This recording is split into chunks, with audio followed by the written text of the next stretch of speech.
अभी हम लोग बीएसएससी ऑफिस आए हैं और अभी हम लोगों की मुलाकात बीएसएससी के सचिव महोदय और ओएसडी महोदय से हुई और हम लोगों ने मांग रखी कि बीएसएससी द्वितीय इंटर स्तरीय, बीएसएससी सीजीएल 4 यानी चतुर्थ स्नातक स्तरीय, बीएसओ और परिचारी एवं अन्य सभी लंबित परीक्षाओं का एग्जाम डेट घोषित हो।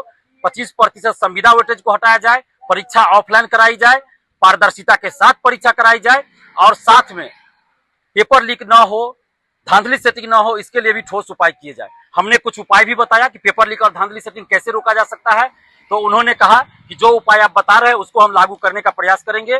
संविदा वेटेज हटाने के मुद्दे पर उन्होंने कहा कि ये सरकार का फैसला है, पर सामान्य प्रशासन विभाग की तरफ से हम लोगों को आदेश आया था, तो इस पे हम लोग कुछ नहीं कर सकते। हमने कहा कि आप एक लेटर भेजिए कि अभ्यर्थी ऐसा मांग कर रहे हैं कि संविदा वेटेज हटाया जाए, क्योंकि बीएसएससी प्रथम इंटर स्तरीय में भी एनसीएल का मुद्दा आया था, तो हम लोग आंदोलन किए थे और उसके बाद बीएसएससी ने सामान्य प्रशासन विभाग को लेटर भेजा था और उसके बाद सामान्य प्रशासन विभाग ने बीएसएससी को अपने तरफ से लेटर भेजा कि अभ्यर्थियों की जो मांग है उसको मान लिया जाए और अभ्यर्थियों की मांग मानी गई थी। तो इसी तरह आप संविदा वेटेज को लेकर एक लेटर भेजिए सामान्य प्रशासन विभाग को कि अभ्यर्थी संविदा वेटेज हटाने की मांग करे। इस पर उन्होंने कहा कि हम भेजेंगे लेटर और हम लोग भी अपने स्तर से संविदा वेटेज हटाने के लिए सामान्य प्रशासन विभाग के पास भी जाएंगे।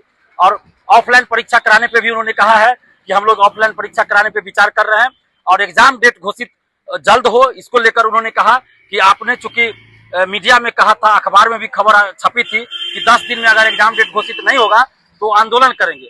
तो उसके बाद हम लोग इसमें लग गए हैं कि एग्जाम कैसे जल्दी हो और इसी को लेकर आज मीटिंग थी। सचिवालय के भी कई अधिकारी आए थे, बीएसएससी के सभी अधिकारी मौजूद थे, बड़े अधिकारी सचिवालय से आए थे, सरकार की तरफ से भी कई बड़े अधिकारी मौजूद थे, सचिव स्तर के, अपर मुख्य सचिव स्तर के अधिकारी थे और बीएसएससी के सभी अधिकारीगण मौजूद थे। वहाँ एक मीटिंग हुई है इसी परीक्षा जो जितनी परीक्षाएं अभी लंबित है उसको लेकर कि कैसे जल्दी परीक्षा कराई जाए और पेपर लीक ना हो, धांधली सेटिंग ना हो। ये सारे अभ्यर्थी मौजूद थे, हम लोग भी देखे हैं कि कई अधिकारी जो है मीटिंग के बाद बाहर निकले हैं, तो ये बात उनकी सही लगी कि मीटिंग हुई है, क्योंकि हम लोग को भी लगता है कि क्या पता झूठ बोल रहे हैं सच बोल रहे हैं, लेकिन हम लोगों ने नहीं देखा कि कई अधिकारी मीटिंग के बाद बाहर निकले थे। उसके बाद हम लोगों को बुलाया गया था, तो सचिव महोदय और ओएसडी महोदय मिले और एग्जाम डेट को लेकर उन्होंने कहा कि इसमें संख्या 50-60 लाख से ज्यादा है, तो हम लोगों ने आज से ही अलग अलग जिला के जिलाधिकारियों से वार्ता शुरू कर दी है कि एग्जाम कैसे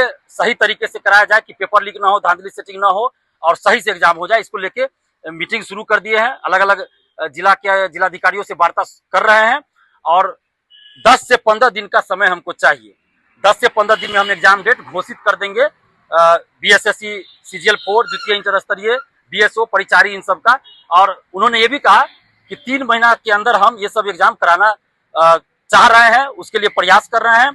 जो आप हमको 10 से 15 दिन का समय दीजिए, 10-15 दिन में हम एग्जाम डेट घोषित कर देंगे। हमने ये कहा है कि 10 से 15 दिन के अंदर अगर आप एग्जाम डेट घोषित नहीं करेंगे तो 10 से 15 दिन के बाद यही बीएसएससी ऑफिस के बाहर हम लोग महा आंदोलन करेंगे और पूरा ये सड़क बेली रोड जाम हो जाएगा। इसके लिए जिम्मेवार बीएसएससी होगी, आप लोग होंगे। और अभी 10 से 15 दिन हम लोग चुप नहीं बैठेंगे, हमने कहा है अंदर 10 से 15 दिन हम लोग चुप नहीं बैठेंगे। आप लोग एग्जाम का डेट घोषित कीजिए, तैयारी कीजिए और 10 से 15 दिन तक हम लोग अलग अलग जिला हम जाएंगे, अभ्यर्थियों के साथ मीटिंग करेंगे और जैसे ही 10 से 15 दिन पूरा होगा, अगर एग्जाम डेट घोषित नहीं हुआ तो हम बीएसएससी ऑफिस के बाहर महा आंदोलन करेंगे। तो उन्होंने कहा है कि 10 से 15 दिन के अंदर हम एग्जाम डेट घोषित कर देंगे। तो अभ्यर्थी जितने हैं, आप सबसे हम अपील करेंगे कि आप पढ़ाई कीजिए और 10 से 15 दिन हम वेट करते हैं। अगर एग्जाम डेट घोषित नहीं होता है तो हम लोग महा आंदोलन करेंगे और इस 10 से 15 दिन के अंदर, इस 10-15 दिन में हम अलग अलग जिला में आएंगे, जिसमें हम आप लोग के साथ मीटिंग करेंगे, एक अलग अलग जिला का टीम बनाएंगे और अगर 10 से 15 दिन के अंदर एग्जाम डेट नहीं आता है तो हम लोग महा आंदोलन करेंगे। और अंदर चूंकि 2 लोग को ही बुलाया गया था तो हम गए थे, यानी छात्र नेता दिलीप कुमार और हमारे साथ प्रियंका पटेल जी थी, तो ये दोनों हम लोग थे। फिर हमने ओएसडी महोदय से आग्रह किया कि आप बाहर चलकर अभ्यर्थी जो 8-10 आए हैं उनको भी आप बता दीजिए, जो बात हम लोग किए वही बात बता दीजिए। तो ये सारे जो 8-10 अभ्यर्थी है, इन लोगों के सामने भी उन्होंने यही बात बताई जो बात हम लोग के बीच हुई। तो ये लोग भी सुने हैं कि 3 महीना के अंदर एग्जाम कराने की बात वो करे। हम भी जानते हैं, देखिए 50-60 लाख से अधिक संख्या है, हम भी ये नहीं कह सकते हैं कि 1 महीना के अंदर आप एग्जाम करा लीजिए, क्योंकि ये संभव नहीं है। जो बीएसएससी 3 साल से सोई हुई है वो 1 महीना में एग्जाम करा ले, ये संभव ही नहीं है।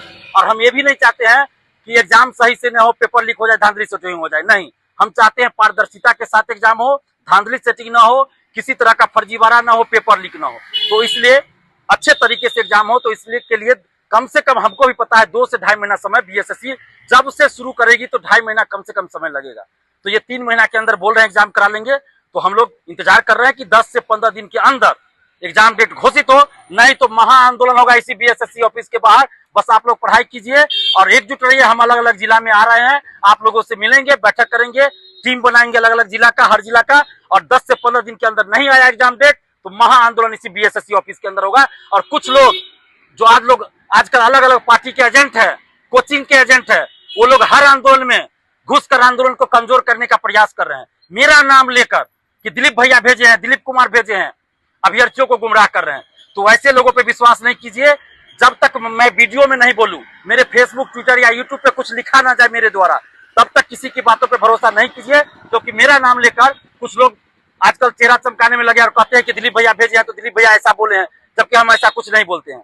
तो जो भी हम बोलते हैं, मेरा वीडियो सुनिए, मेरे फेसबुक, ट्विटर या यूट्यूब पे देखिए कि क्या हम बोलते हैं या क्या लिखते हैं, उसी को फॉलो कीजिए। धन्यवाद, जय हिंद।